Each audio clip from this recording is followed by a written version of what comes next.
On behalf of Deloitte, I'd like to welcome you to Deloitte House and our session on how to unlock the dual value of Earth observation data.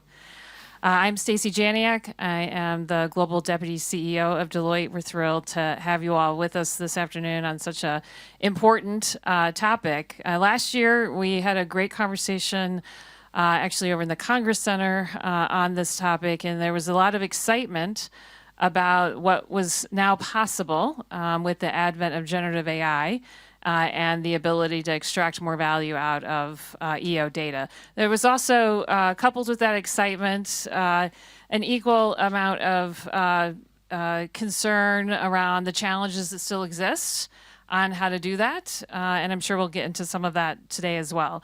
Now, the past 12 months, there's been growing momentum behind the integrated nature and climate actions that are being taken by government, business, and investors, which we think is really important given how significant a portion of the world's GDP is driven by nature. And our research has shown that EO data has the potential to add 3.8 trillion to the global economy by 2030. And that is really critical, while it is also helping to reduce greenhouse gas emissions by 2.8 gigatons annually. And that type of impact is important, particularly given the increasing severity of natural disasters, the most recent of which we've seen with the California fires. Now, prevention, mitigation, monitoring, these are just some of the opportunities that we have around these types of issues with EO data. There are many others. We believe that Earth data observation can play a central role in supporting businesses to be able to set better science-based targets for climate and nature, to understand the business impacts and the dependencies that businesses have on nature, and in identifying opportunities across value chains that can contribute to a nature-positive economy. So we are going to have a fantastic conversation about the opportunities, the challenge that exists to unlock those opportunities. And I am going to turn it over to my friend and colleague, Jennifer Steinmann, who is our global sustainability leader for Deloitte and is going to facilitate this amazing panel.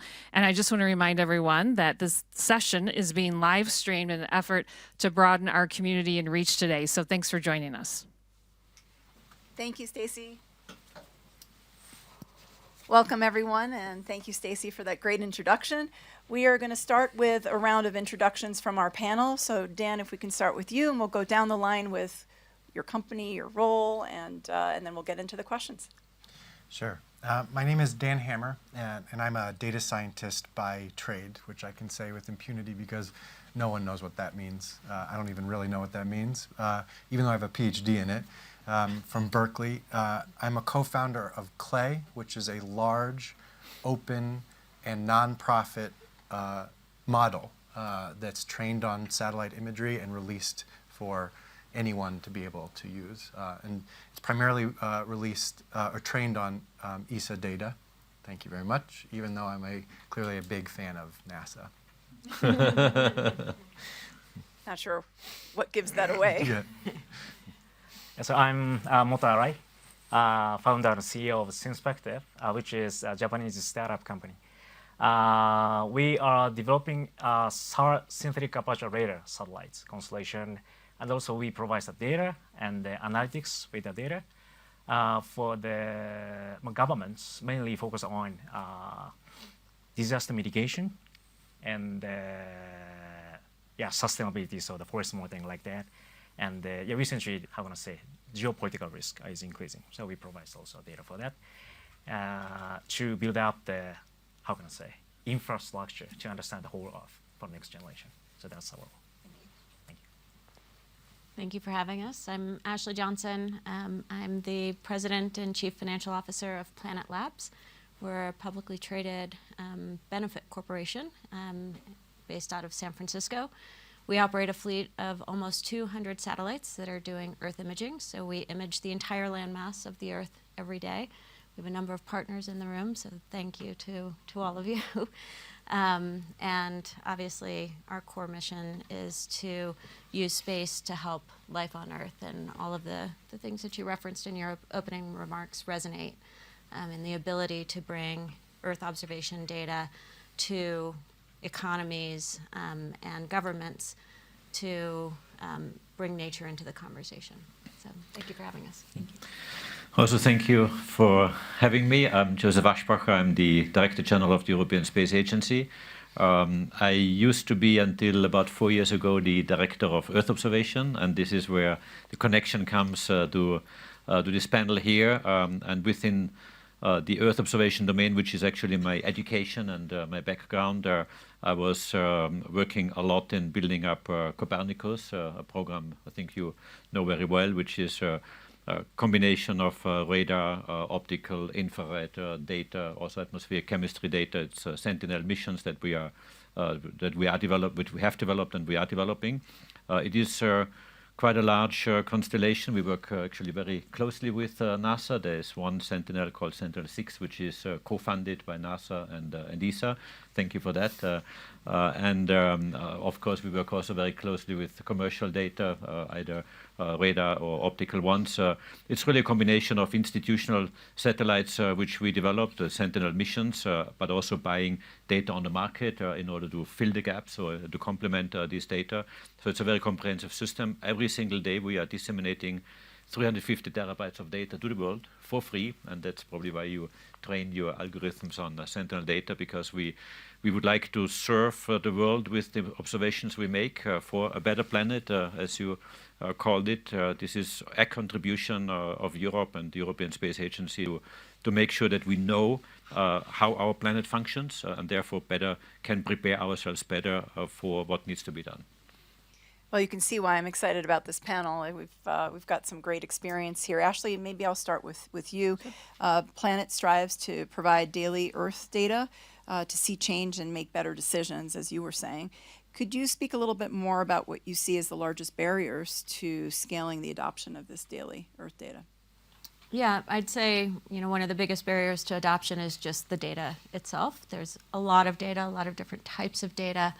And one of the things that we've been working on is how do you bring this data together through an ecosystem of partners, as well as tools that we develop to make all of these data sources more accessible to end applications, whether those are civil governments that are trying to enact and then enforce policies for sustainability or water quality monitoring or other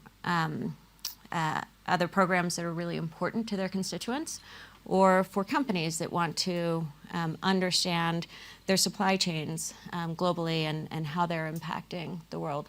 And the starting point is right now, the primary people that can use the data sets that we're talking about are GIS experts, which is a very limited community among the data science community. What we need to do is continue to develop these tools so that we're extracting from the data and the myriad data sets brought together the time series information that really is answering the questions that these end customers have. And this is a combination of the tools that those of us working in the industry are building so that we can demonstrate the data that's embedded, not just what you look at, but actually the data that's embedded in all of the different spectral bands and non-visible information that's in there, as well as transforming that through partners into applications that actually answer the question. So it's going to take expanding the community from just GIS experts to data scientists and then ultimately to business analysts, which will take an ecosystem that brings the layers from the data all the way up to the end applications. What's your sense of the timing around that? It's actually, there's quite a robust ecosystem right now, and the public-private partnership is enabling this to move faster. Obviously, AI is making it easier for data scientists to engage with data sets that historically they may not have worked with, just new training sets that can extract the information and put it in a form that's going to be more digestible to a broader community. So actually, I think it's moving very fast right now. Thank you. So Moto, building on that question, Synspective has been a leader in utilizing SAR data for real-world applications, like disaster management and urban planning. So can you share an example of collaboration or a project where Earth data drove meaningful outcomes and what factors were included? Yeah, so as I should mention, how can I say that? Yes, collaboration is the key to deploy the solution with the analytics. So it's kind of different layers and different type of partnership that we needed. So as I mentioned, we focus on the disaster mitigation. So we can, for example, we can do, how can I say, providing some of the solutions from two viewpoints. First one is the preparation for disasters. And the second one is the, how can I say, reaction for the response for the disasters. So in terms of the preparation, I think the infrastructure monitoring would be very important. So we provide, synthetic aperture radar. Maybe you, how can I say, not so familiar with the microwave sensing, but this microwave shoot by the satellite can go through the clouds and reach out the ground directly, and after reflected, the satellite monitor it again. So it means this SAR satellite can monitor the ground terrain or shape of the huge infrastructure under any weather conditions, and even in nighttime. So it's the, how can I say, strength against the optical satellite data, but it's very, how can I say, visibility is very low than the optical satellite. I mean, it looks like the X-ray picture. So we need the doctor to understand the, how can I say, what the data says. So yes, the optical satellite, the, how can I say, the usual image computing or like that can be adapted to the optical satellite. So it's very easy to use. So this combined data can provide the very big value. But only SAR, synthetic aperture radar, is very, how can I say, worked for the, infrastructure monitoring, because it's kind of a special analysis way. Interferometric SAR analysis can detect the change of the infrastructure, deformation of the infrastructure in millimeter order, very broad area at once. So, for example, recently Japan's infrastructure become very old, so we have to, how can I say, maintain high frequently. So it takes so much cost. So we can reduce that cost with our interferometric SAR analysis, but we need to help by the construction companies or construction consulting companies like that. So they can build up the application with our analytics, in SAR analytics. So this combined solution can be deployed to the, how can I say, underground construction like that, and the infrastructure maintenance like that. And as response, in terms of the response to the disaster, it's a bit more easier.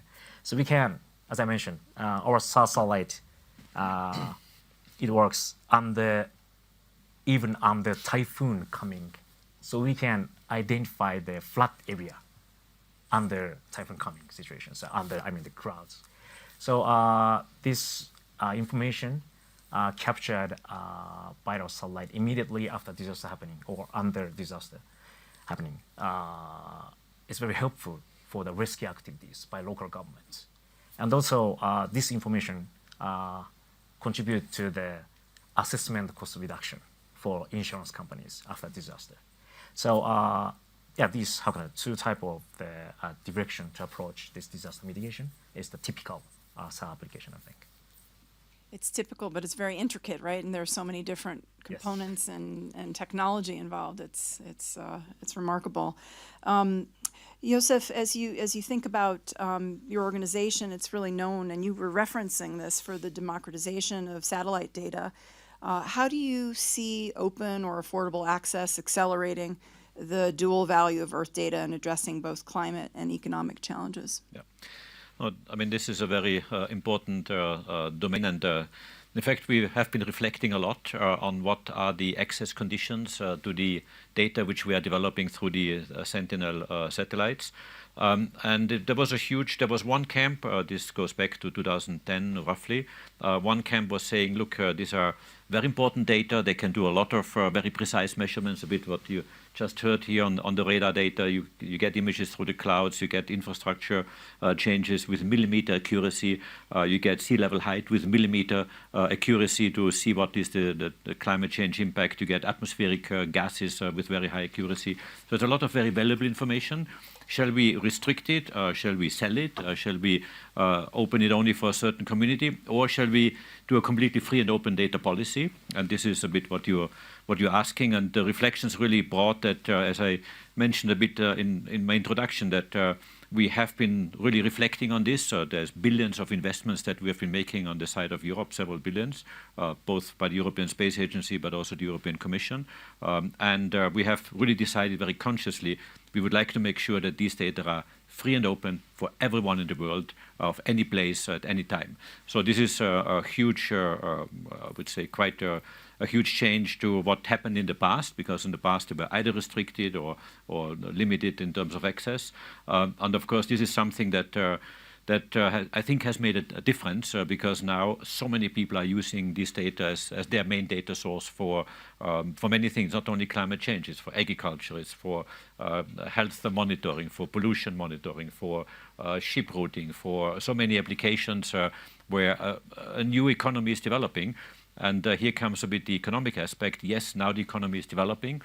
Sometimes I call Earth observation a bit like a sleeping beauty. It's very beautiful, the information and all the data you can get. It's still a bit sleeping, but I think now it is slowly waking up and the beauty comes to shine because there's so much you can do and so many domains of the economy that can be served with it. And now the economic factor is coming in. Many domains are using it now, but not necessarily the data. It's really the services that you derive, and there's a huge economy now developing globally, and this is something that I'm very happy to see, but it will come much faster in the years to come. I think we now have two people on the panel talking about the speed at which this is going, and which I think is great. And Stacy, you were talking about the numbers, which are pretty significant. Dan, we were just talking about this as well, that data is perceived as complex or maybe inaccessible to non-experts. So can you talk a little bit about some of the work you're doing to mitigate that? Yeah, no, I like the phrase sleeping beauty because even just by looking at the numbers in the Deloitte report, right now, like it's just the tip of the spear in terms of the value that's realized by Earth observation data. And it's what's poking this beauty to awake, one of the enabling conditions are these very large transformers, these pre-trained transformers, the P and the T of GPT, but instead of trained on text, it's trained on Earth observation. So that new foundational or first order data object is no longer a geotiff or even a cloud optimized geotiff that can only be used by people at the intersection of Earth observation and AI right now in order to train a model to find a particular phenomenon or object. But these general purpose embeddings, this new first order data object that we haven't seen really in GIS since the map tile in around 2004. So like as a shameless like lobbying effort here on panel, I would say to Josef, the idea of not just distributing these and the raw data itself, the pixels, but the embeddings that are run through these very large models that can enable those 30 million developers, web developers, to interact with them seamlessly like you would on the web right now to build an application. It's now possible to do, in part because of these very large transformer models. There's still a lot that has to be done in order to fully realize the value, including infrastructure, making those models much more available and accessible, as well as some other ingredients that are part of that enabling layer. Forgive the quick digression, but in preparation for this panel, I read Chocolate Wars about the history of chocolate manufacture. And cocoa in like the mid-19th century was described as this exciting novelty for the rich. And it was a Swiss chocolatier, Daniel Peter, that figured out a way in which to incorporate milk into this cocoa. And it increased the total addressable market by 10 to 100 times. There was this additional layer that was required in order to realize the full value of that raw commodity. And right now, the pixels are a raw commodity. Like we've seen, it's just not even touching the $3.8 trillion worth of value. And there's a lot that goes into that layer. It's not just milk fats here.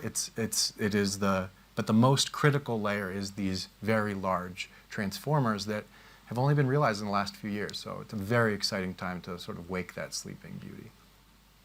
It definitely sounds like it. I have a question for both Josef and Ashley, just from your different perspectives. When you're planning to develop and launch a new EO satellite, what do your organizations prioritize? Do you prioritize developing new innovative technologies capable of measuring previously unmeasurable planet indicators, or do you look to find ways to make available planet indicators more readily? Ashley, you want to start? I'd say we probably take very different approaches to this, so it'd be interesting to see these side by side. Planet, both as a commercial company, but also our founding was based on the principle of, the Earth observation industry as it was 20 years ago required very long development cycles for very expensive projects that required a lot of pre-engineering to make sure that once you launch the satellite, it was absolutely going to work because so much was invested and so much was at stake.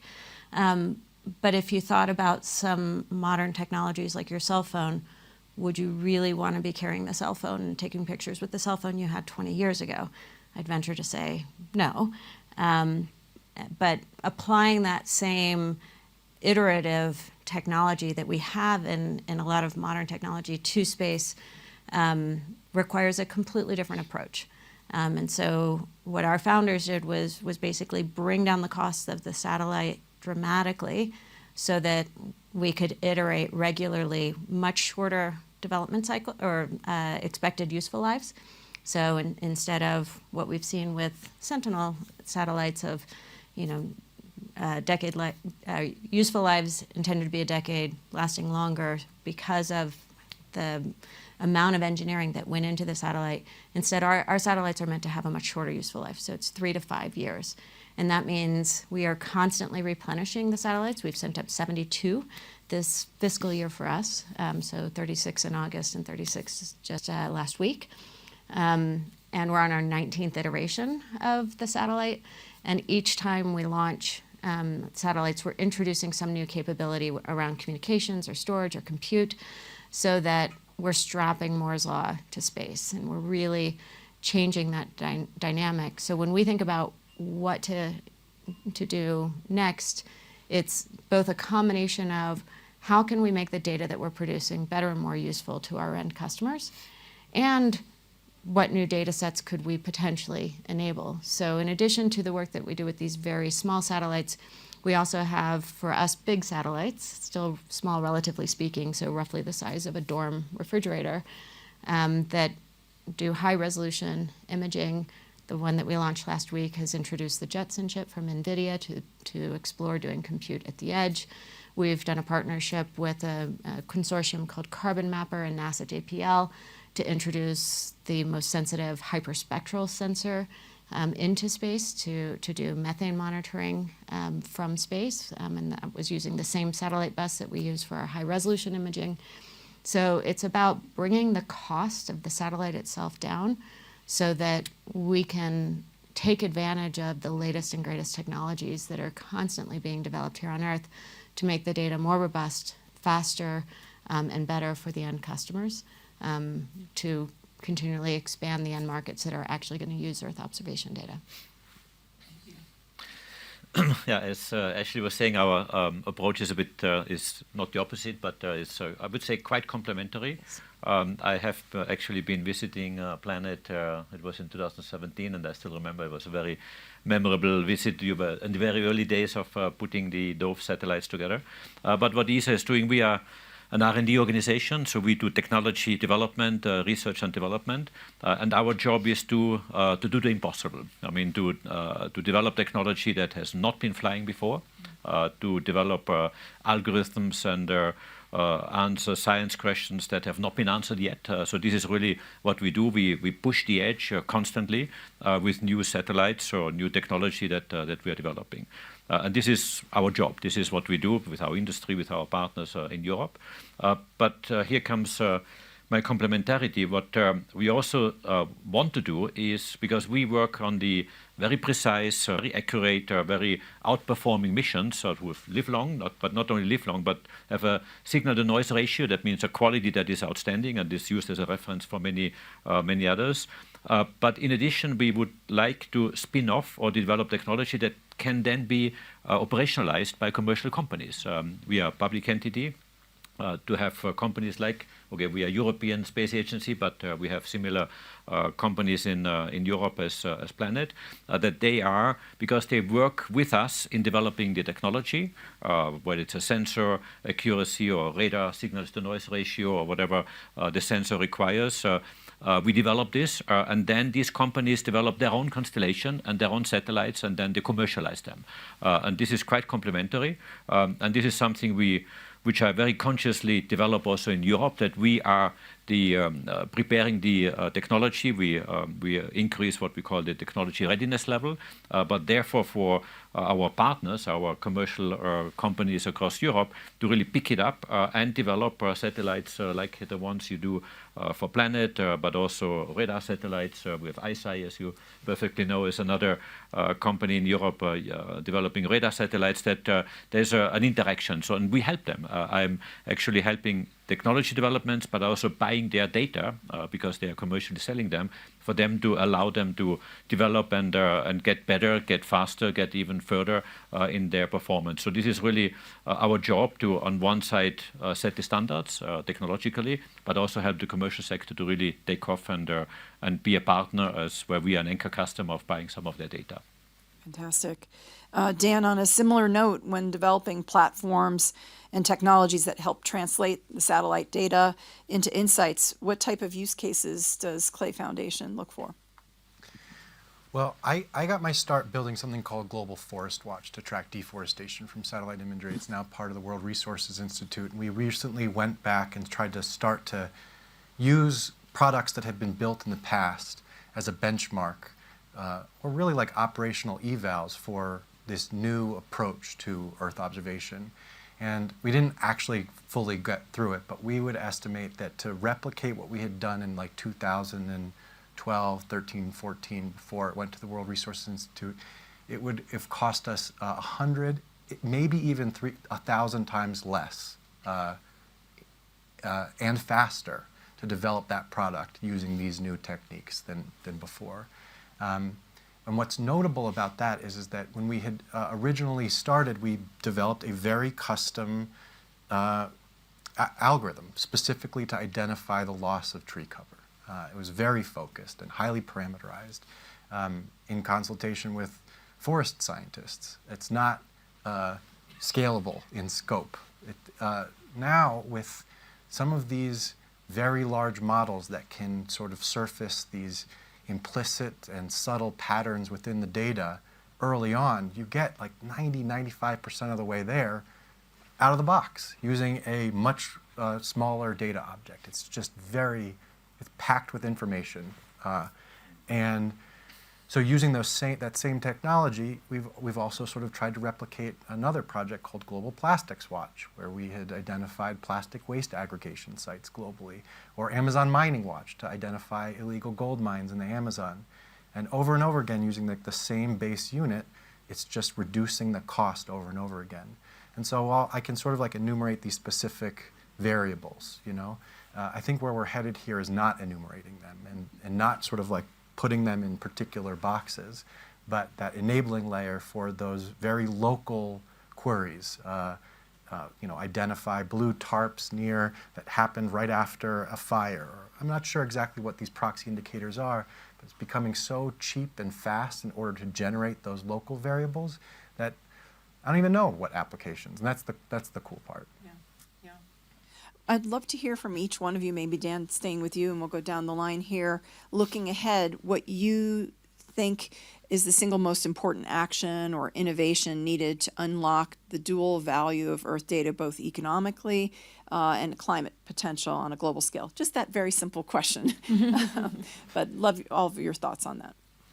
Sure. Yeah. I mean, with the advent of this new data object, there is a striking lack of infrastructure to serve these things out. Hosted vector search for geospatial embeddings. That's a big one. The algorithms to sort through those embeddings.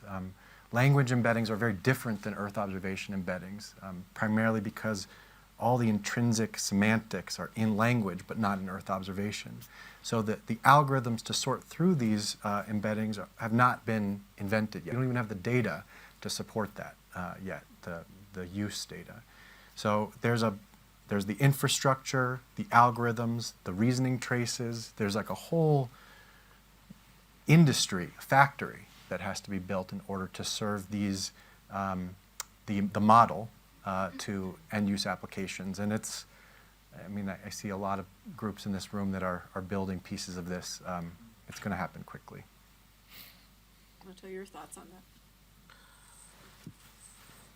Yeah. So I think, viewpoint from SAR data is one of the difficult, how can I say, data to use. I think the data itself, if we provide the data itself to the many, how can I say, commercial players or partners, but I think it doesn't work. So we have to translate it through the analytics, and it's gonna be deployed as the analytics. And I think it depends on the needs or users' capability. So the data will be, how can I say, able to be deployed to the governmental entities directly, but the application will be shared with some of the experts to build up the analytics can be provided to the experts to build up the application.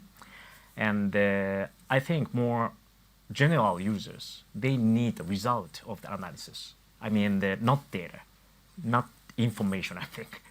So let's say insight, how can I say, can be used immediately. So that's the actual needs from the many industrial users and the general users. So I think this is the layer to connect the many information from the analytics. So the SAR data is a little bit difficult to use. So so that's why we also provide the analytics at the same moment. So only this data provision doesn't work, I think, for next 5 or 6 years. So the analytics, a combined analytics with the data would be the standard data product, I think. And then it's going to be connected to the many other analytics or the applications on this application layer. So I think it's going to be the future view and then we can use, how can I say, both of the use case. Commercial and sustainable development, I think.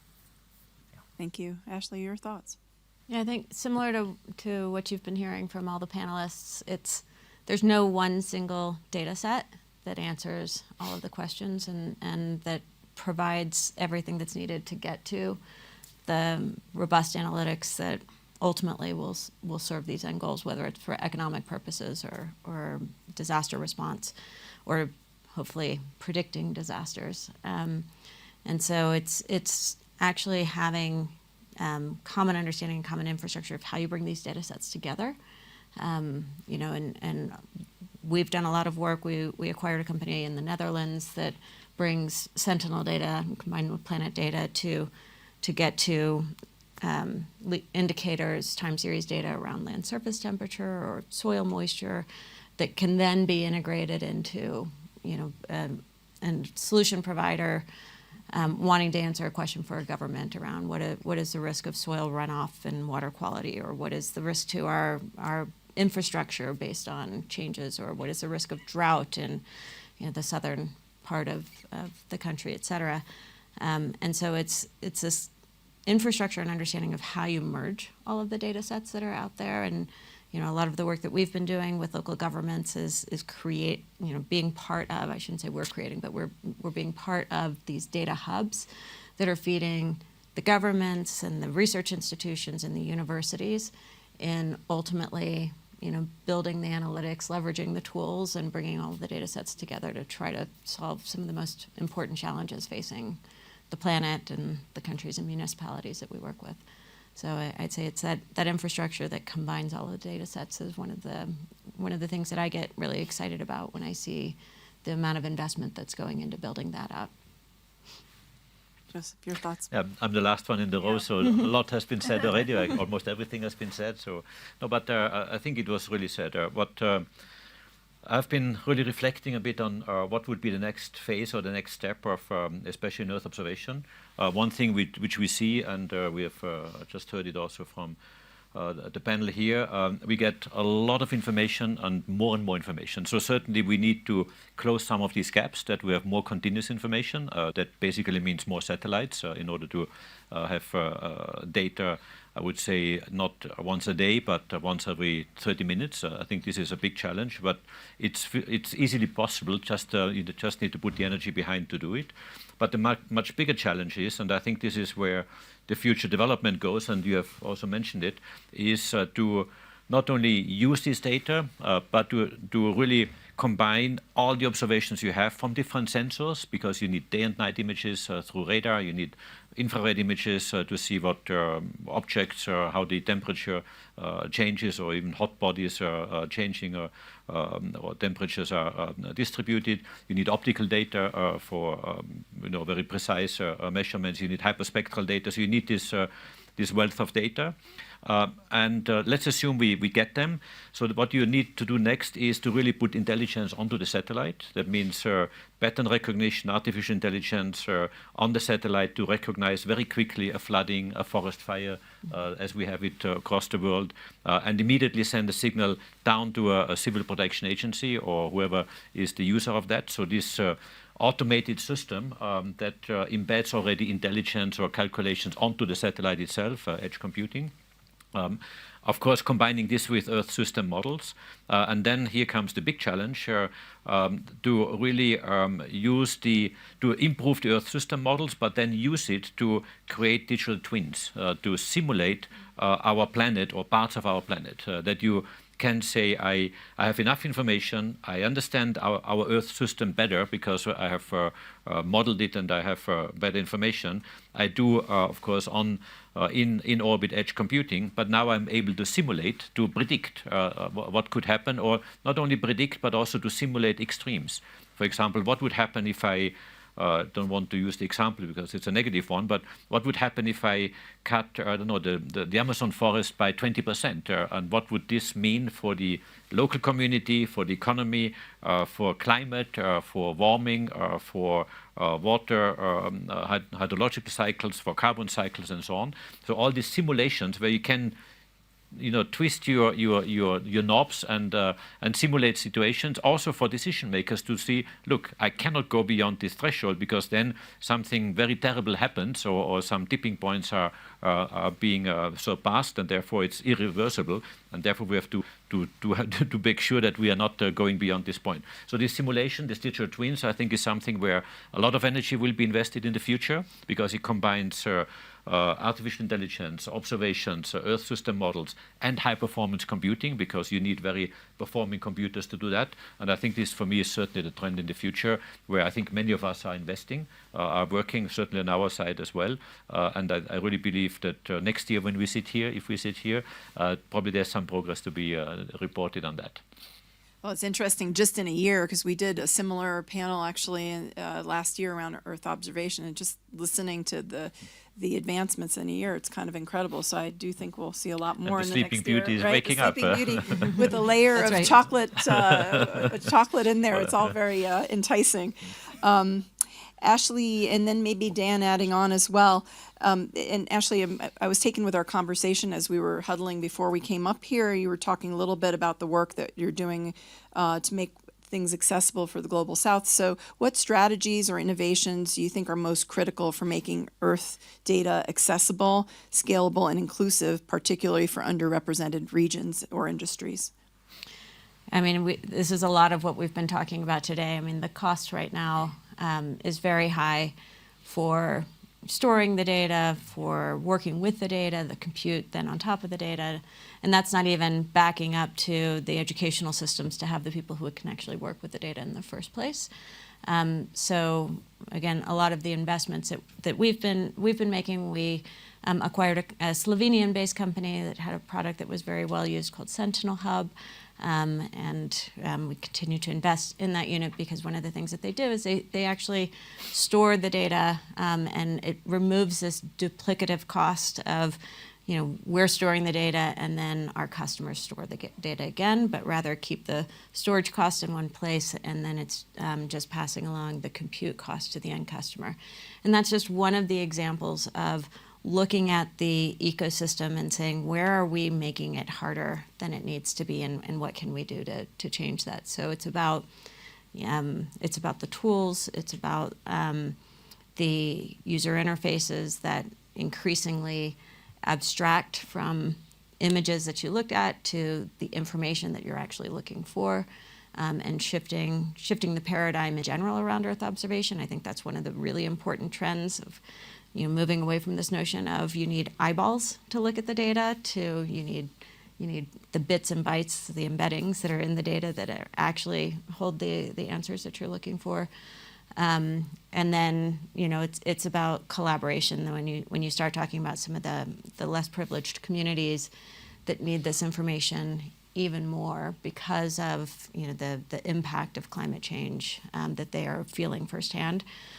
It's about these public-private partnerships that are funding programs like the Allen Coral Atlas to understand, the impact of climate change on these really important coral ecosystems around the world. Or partnership that we announced recently called Project Sentinella, where we're providing really critical biodiversity data for free to these NGOs that are working in 8 biodiversity hotspots around the world. And so it's really finding ways to fund the programs that are specifically targeting the communities that right now are bearing the brunt of climate change, but have the least resources to do anything about it. So at least giving them the ability to have a research community that can be investing in their local economies to combat the forces that are against them. Thank you. Dan, would you like to share some of what your thoughts are? Yeah. The way in which I'll sort of know that the beauty has been awakened here is that, I live in Berkeley, and they've just renovated the playgrounds. I have 2 small children, and I would like to know which playgrounds were renovated most recently. And if you go into Google and you just type, recently renovated playgrounds, it's not there. The city of Berkeley does not log that information very well. It's not in any HTML pages that have been indexed by Google for search. That data, though, has already been collected. It's in Earth observation data. It's in ESA data. And if you go to Google Earth and you sort of scrub through the history timeline, you can watch every single one of those playgrounds get renovated and when they got renovated and when they were finished. That information just hasn't been indexed for search. It's just not available in a way that web developers could use in order to tag that playground in Google Maps with a spatiotemporal metadata. It's just not there yet. And it's been too costly and complex to do that for so long. But with some of these new technologies, it's getting really close. And so when I can go into Google Maps, and instead of seeing the green and blue blobs for nature, you can actually start to interact with that landscape in a way that you would interact to find the nearest Starbucks. We'll be there. And it really is happening way faster now than I've ever seen before. Thank you. I love those examples, and it'll be great to see if we can do it soon. Moto, Earth data offers vast potential, but its impact often depends on how it's applied, which we've talked about today as well. What are the most unexpected or innovative uses of Earth observation data you've seen or envisioned in your work? So actually, not so many, I think, so far, unfortunately. So my personal opinions. I think it's about 5 or 6 years ago. The oil storage monitoring by the, I think it's a Planet. Yeah. Yes, I think it's a very innovative one because nobody aware that that actual requirement comes from the commodity traders are concerned about that. So they want to know about the, how can I say, whole earth oil storage and oil market. Basically, it's a push type market. So it's very, how can I fit to that monitoring thing. So the OPEC make decision with monitoring the oil storage in the global. So they know that, but the commodity market didn't know that. So this gap about the information is resolved by that application. I think it's pretty amazing application. So, but unfortunately after that, how can I say? I don't know about the very good application. You know that? Something? No. So that's the, how can I say, only very that's for impressive next year. thing. So basically I think so many use cases already studied by the academic players. They know so much. So, so I should learn about their accumulated knowledge, and then we try. So I think it's time to try the, how can I say, possible application idea. So I think so next maybe 4 or 5 years, we will focus on that existing study, and then we, how can I say, achieve that step by step. Huge amount of potential. Last question for Josef. The intersection of technology and policy often shapes the success of Earth data adoption. How do you think governments and industry can work together to create an environment that encourages innovation while ensuring equitable access to Earth observation data? That's a very, very important question. Something that we're reflecting a lot because we are a public institution. Of course, we want to create the market at the same time.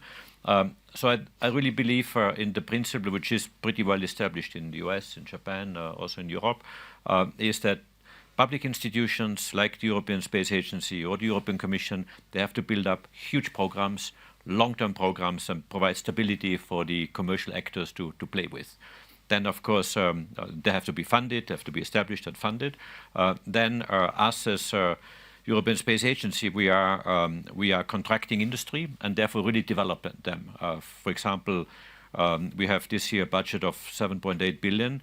85% of it we are contracting out to industry through competition. That means we have a wide frame, and if I take Earth observation as an example, we have Copernicus framework where we develop satellites and data infrastructure, but all the work is done by industry. And there we allow industry to develop its skills, build up capacity, and therefore eventually do their own product where we are not the customer anymore, but they find customers in the private sector, outside Europe or somewhere else. And I think this is something that is coming now. As I said before, the little beauty, the sleeping beauty, I think this is something where we see so much potential in so many domains.